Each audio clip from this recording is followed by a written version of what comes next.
알기 쉬운 환전소. 안녕하세요. 오늘 환경성보장제도의 전 품목 확대에 대한 소개를 해드리겠습니다.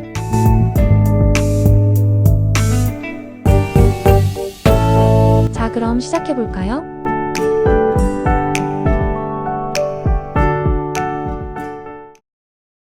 우리 주변에서 사용되는 수많은 전자제품들. 과거에 비하면 시간이 지날수록 기술이 발전하면서 그 종류도 굉장히 많아졌는데요. 그에 따라 우리의 삶도 더욱 윤택해지고 편리해졌습니다. 매일 쓰는 핸드폰과 컴퓨터. 과거에 없던 새롭게 생겨난 인덕션, 에어들에서 비데, 로봇 청소기, 음식물 처리기, 전기 안마기, 커피 메이커 등 수많은 전기전자제품들이 매일 생산되고 새롭게 개발되는 만큼 그 제품들의 사용기한은 더욱 짧아져서 많은 전기전자제품들이 매일 폐기물로 버려지고 있습니다. 이렇게 버려지는 전기전자제품들을 전자쓰레기 또는 전자폐기물이라고 하는데요. 전자폐기물은 일반 생활 폐기물과 다르게 각종 중금속과 독성 화학물질을 포함하고 있어서 장기간 무단 방치 시 토양과 수질을 오염시키고 생태계를 파괴하며 폐기능 악화, DNA 손상, 암과 심혈관 질환 유발로 특히 어린이와 청소년들에게 매우 치명적인 영향을 미칩니다. 그래서 세계보건기구 WHO는 이러한 심각성으로 2021년에 전자쓰레기를 유해물질로 공식 지정하여 분류하였고 2024년 세계국제연합 유엔에서는 폐전기전자제품의 발생량이 재활용보다 5배 빠르게 증가하고 있다는 보고서를 발표하기도 하였습니다. 이러한 폐전기전자제품의 심각성으로 인해 해외에서는 발빠르게 각종 지침들이 시행되고 있었는데요. 우리나라는 EU에서의 RoHS와 WTRIPLE, ELV 지침을 아울러 전기전자제품 및 자동차의 자원순환에 관한 법률을 제정하여 2008년부터 시행하였습니다. 해당 법률에서 담고 있는 환경성보장제도는 올해까지 17년 동안 꾸준히 대상 제품을 확대하며 지속되어 왔습니다. 이러한 환경성보장제도는 전기전자제품을 설계하고 생산하는 단계에서 유해물질의 사용을 일정 수준 이하로 제한시키고 재활용이 쉽도록 설계하는 사전 예방 규정과 폐기 후 회수 재활용 의무 이행 등 제품의 전 과정을 체계적으로 관리함으로써 환경부하의 최소화를 유도하는 제도입니다. 환경성보장제 대상 제품은 2008년 텔레비전, 냉장고 등 10종으로 시작해 2014년에 17종이 추가되었고 2020년에는 신규 전기전자제품 출고량 증가와 전 품목 확대를 위한 사전 단계로 의무 대상 품목 23개 품목이 추가되었으며 23개 품목 중 태양광 패널은 제품 특성 및 재활용 체계 구축 여부 등을 고려하여 유예기간 적용 후 2023년부터 의무 대상 품목으로 추가되었습니다. 이렇게 의무 대상 품목은 지속적으로 확대되어 총 50종을 관리하였으며 그 외의 전기전자제품은 국가의 폐기물 처리 비용을 납부하는 폐기물 부담금 제도에 해당되었습니다. 그러나 시간이 지날수록 전기전자제품의 재활용 시장과 기술이 발전하고 시중에 판매되는 대부분의 전기전자제품의 재활용이 가능해졌습니다. 그래서 현재 50종으로 국한된 환경성보장제 대상 제품이 내년 2026년부터 전 품목으로 확대되고 기존 폐기물 부담금제 비용 납부 정책을 이행하였던 50종 외 전기전자제품도 환경성보장제의 재활용 의무 이행 정책으로 전환됩니다. 이렇게 전 품목으로 확대되는 추진 배경에는 앞서 말씀드린 바와 같이 전기전자제품 재활용 시장의 기술 발전으로 시중에 판매되는 대부분의 폐전기전자제품은 재활용이 가능해졌고 이에 따라 2022년부터 대상 제품 50종 외에 비대상 폐전기전자제품도 적극 행정을 통하여 재활용 실적으로 인정되고 있는 현 상황이 전 품목 확대의 추진 배경이 되었습니다. 이렇게 기존 폐기물 부담금 제도에서 환경성보장제도로 전환되는 신규 대상 제품에는 스타일러, 온수매트, 휴대용 보조 배터리, 전자담배, 휴대용 선풍기, 블루투스 이어폰과 스피커, 전동보드, 드론, ATM 기기 등 그간 구분이 모호했던 다기능 제품 등이 포함되어 있습니다. 이는 기존의 대상 제품을 규정하는 파저티브 방식에서 비대상 제품을 규정하는 네거티브 방식으로 전환되었으며 50종으로 국한되었던 대상 제품이 일부 제외 대상 제품 외 모든 전기전자제품으로 대상이 확대됩니다. 이로 인해 기존 50종에 해당되지 않아 폐기물 부담금을 납부하였던 전기전자제품의 경우 이중부과를 방지하고자 폐기물 부담금 부과가 제외될 예정이며 환경성보장제도로 편입되면서 재활용의 의무가 주어지게 됩니다. 제외대상 제품의 규정은 기존 제외대상으로 되어 있는 품목은 그대로 유지되고 유럽이나 해외에서 동일하게 제외대상으로 규정하고 있는 품목과 국내 재활용 여건상 재활용이 불가능한 품목을 고려하여 규정되었습니다. 이러한 기본 원칙을 고려한 제외대상 제품군은 전자제품 등 자원순환법 시행령 제8조와 제14조에 명시하고 있는데요. 그렇다면 환경성보장제도의 제외대상 제품은 무엇이 있는지 알아볼까요? 첫 번째로 전기전자제품 중 직류 1500V 이상이거나 교류 1000V 이상의 전압에서 사용하도록 만들어진 제품은 대상에서 제외되며, 두 번째는 각각의 법령에 따른 운송수단 등으로서 전기전자제품에 해당하는 제품은 제외됩니다. 세 번째는 군수품관리법에 따른 군수품 또는 행정기관에서 국가안보와 관련된 분야에 사용되는 제품은 제외 대상이요. 네 번째로 산업기기 및 대형 고정설비로 사용되는 제품이 제외됩니다. 산업기기와 대형 고정설비의 기준은 관련 고시를 참고하시면 되겠습니다.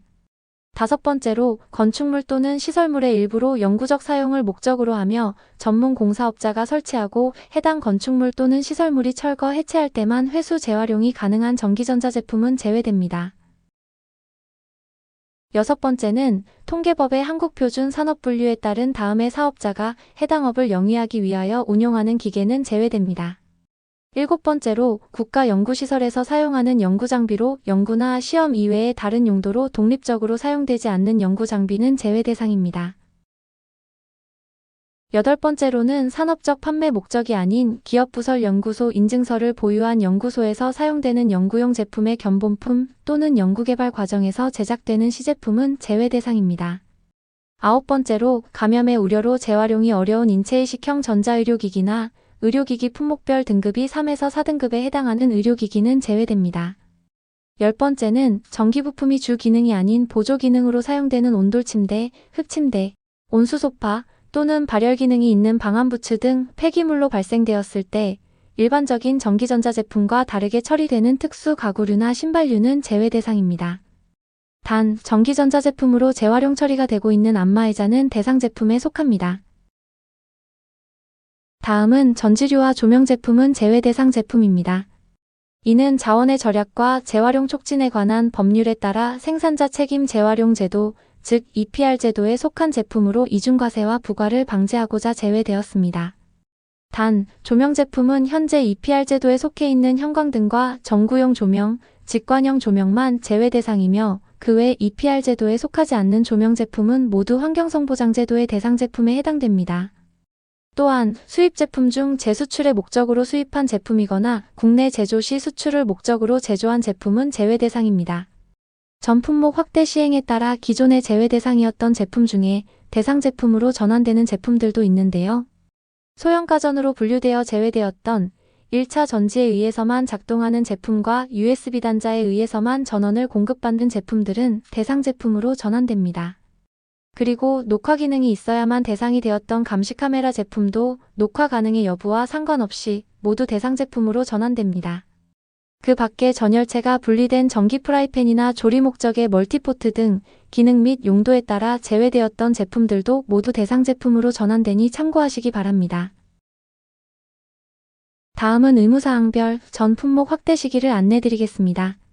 제품의 수입이나 출고 이후에 발생되었던 사후 재활용 의무는 내년 2026년부터 바로 시행됩니다. 그러나 사전 준비 과정이 많고 수입업체의 경우 해외 제조사와의 업무 협의가 필요한 사전 예방 규정 준수의 의무는 준비 과정을 고려하여 2년의 유예 기간을 거친 후 2028년부터 시행됩니다. 기존 폐기물 부담금 제도를 이행하였던 기업은 제도가 전환됨에 따라 내년도 의무사항에 대해 많이들 헷갈려 하실 텐데요. 이해를 돕고자 제도별 의무사항들을 연도에 따라 정리해 보았습니다. 우선 폐기물 부담금 제도는 기존과 같이 3월 31일까지 2025년도에 대한 출고 수입 실적서를 제출하시고 같은 해 5월 20일까지 2025년도분에 대한 폐기물 부담금을 납부하시면 의무가 모두 종료됩니다. 그리고 환경성보장 제도는 1월 31일까지 26년도에 대한 의무이행 계획서를 제출하시고 폐기물 부담금 제도와는 다르게 4월 15일까지 2025년도분에 대한 출고 수입 실적서를 제출하셔야 합니다.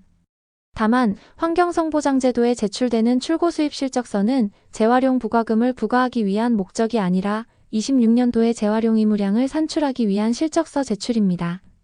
이렇게 제출된 실적서로 재활용 의무량이 산출되고 다음 해인 2027년도에 그 의무량을 이행했는지 결과보고서를 통하여 확인하게 됩니다. 제출된 결과보고서의 검토 승인이 완료된 후 재활용 의무를 모두 이행하였다면 부과금은 발생하지 않지만 재활용 의무가 미이행되었다면 그 미이행량에 대한 재활용 부과금이 고지됩니다. 이러한 의무이행 계획과 실적, 그리고 이행 결과 제출이 사후관리에 해당하는 재활용 의무사항이며 이는 매년 반복되는 절차입니다. 참고로 재활용의 공동이행을 위하여 이순환 거버넌스라는 공제조합에 가입하게 되시면 의무이행계획서와 결과보고서는 공제조합에서 대행 제출하게 되고 국내 폐전기전자제품 재활용 사업자와의 연계로 회원사의 재활용 의무 달성을 지원하여 재활용 미이행 부과금은 발생하지 않습니다.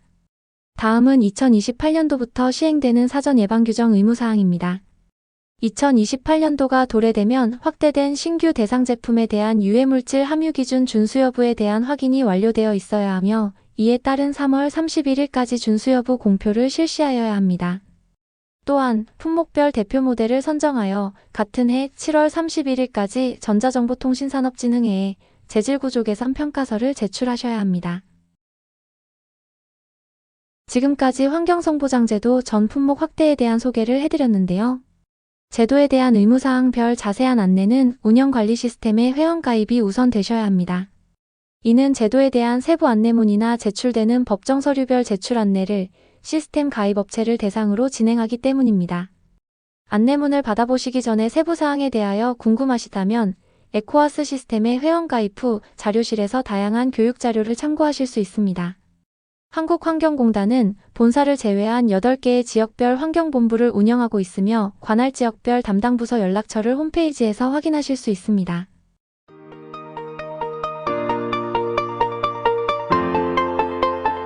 재활용으로 만드는 더 나은 내일. 우리가 지키면 미래가 달라집니다. 지금까지 알기 쉬운 헌전소였습니다. 감사합니다.